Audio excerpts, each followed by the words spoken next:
Disaster, the greatest fear of mankind. Disaster is inevitable.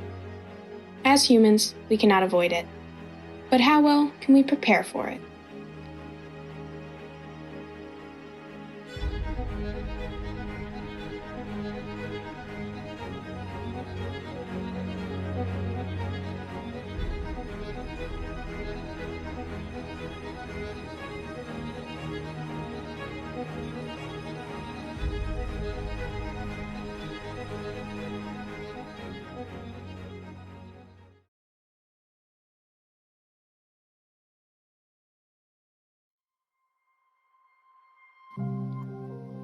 Disasters of all kinds can mean dire consequences for affected citizens.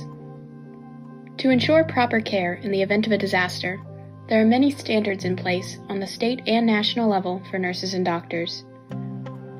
A trauma nurse in Florida, for example, must have a bachelor's degree in nursing, pass the NCLEX, also known as the National Council Licensure Examination, and finally become certified under the BCEN, or Board of Certification for Emergency Nursing.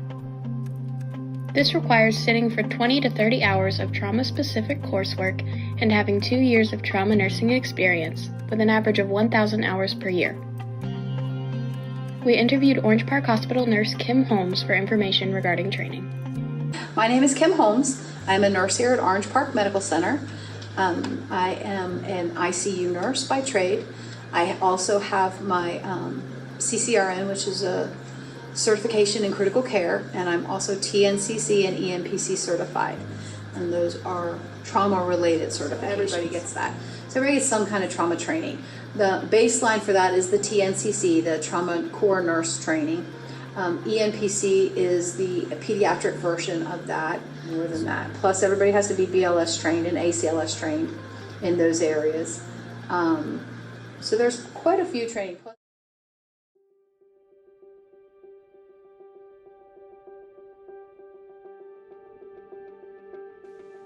The 4 phases of the disaster life cycle are defined as mitigation, preparedness, response, and recovery.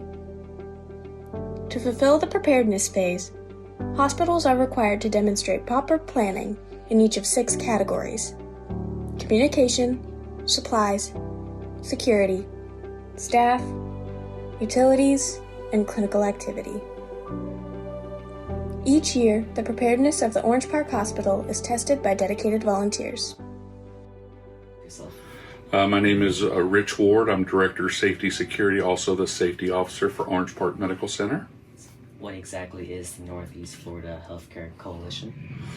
Okay, the coalition is a consortium of all the local hospitals, emergency managers, private and public ambulance companies, so that we plan and talk to each other on a monthly basis, and that is the culmination of our annual drill. So why is the Northeast Florida Disaster Drill performed? Well, there's multiple reasons. We always have to be in a state of readiness. The hospitals are required by federal law and mandates that we're prepared for anything that comes our way, and that's a holistic approach for any type of disaster, whether anything that you see on the news, active shooters big now, bomb threats, weather. We're in a hurricane alley here, so we have to be prepared for any of those. So that gives us an opportunity to test ourselves to see where we need to get better and what we do well. In order to determine the readiness of hospital staff in the event of a grave emergency, Nathan and Noah decided to test it for themselves.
After our victims' mutilated makeovers, it was time for triage.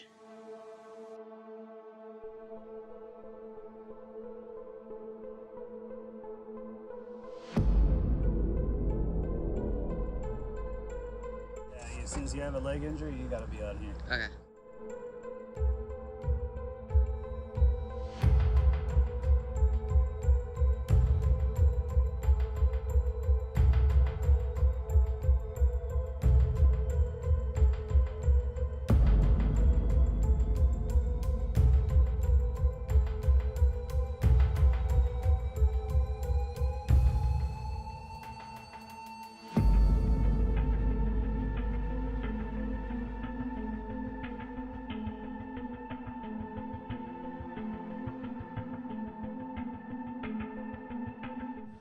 Burn, laceration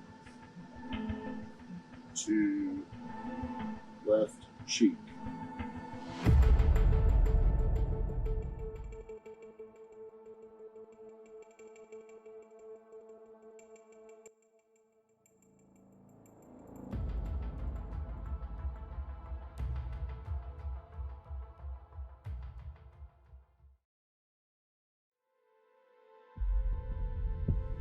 Prior to entering the hospital, both Nathan and Noah must go through decontamination.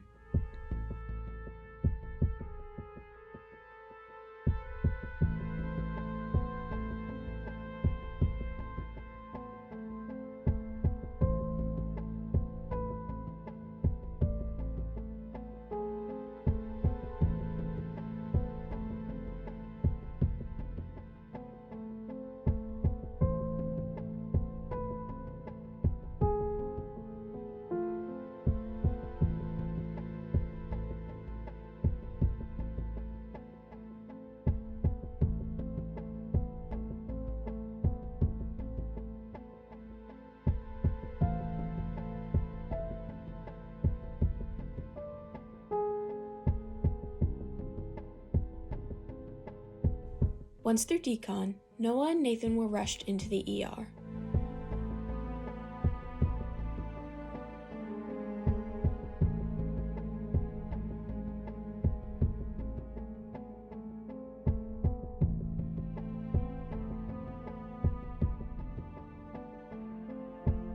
All right, do you know what happened?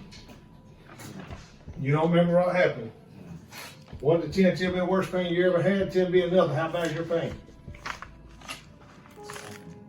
Okay. Constant, or does it come and go? Constant, right? It's gonna be constant.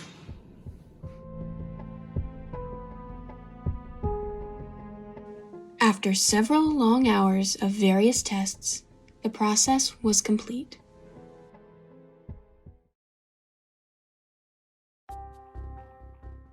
A day full of first-hand observations pulled back the curtain on what it's really like to be a victim of a disaster and how prepared local professionals are to deal with them. Overall, how do you feel about how this disaster drill went? It went okay for me. They were very attentive at first when I got out of the ambulance. They rushed me back to my room. A nurse came in, asked me a whole bunch of questions, hooked me up to some machinery to get my blood pressure and pulse. And then he said he'd go get a doctor, and for the next 45 minutes I sat there alone. For me personally, I felt like the doctors were pretty prepared to handle my injuries, which were to my elbow and to my leg. When I got rushed into the ER, I got seen pretty quickly by a doctor and a nurse, so they were pretty prepared to handle my injuries. How do you feel about how this year's disaster drill went? So we had our what we call a hot wash or debriefing. I've met with the players and everybody's involved. So we had a lot of good input, but we had some areas of improvement. There was a lot of little things, nothing really major, but some things that we can correct and fix. We use these drills. We evaluate the drills post the event so that we can look for any errors in our policy, any errors in our processes, so that we make sure that we are doing the best that we can for our community and for our patients. and our staff. We want to make sure everybody's taken care of. Disaster can strike at any moment. So it is vital to our community that our doctors are alert and ready.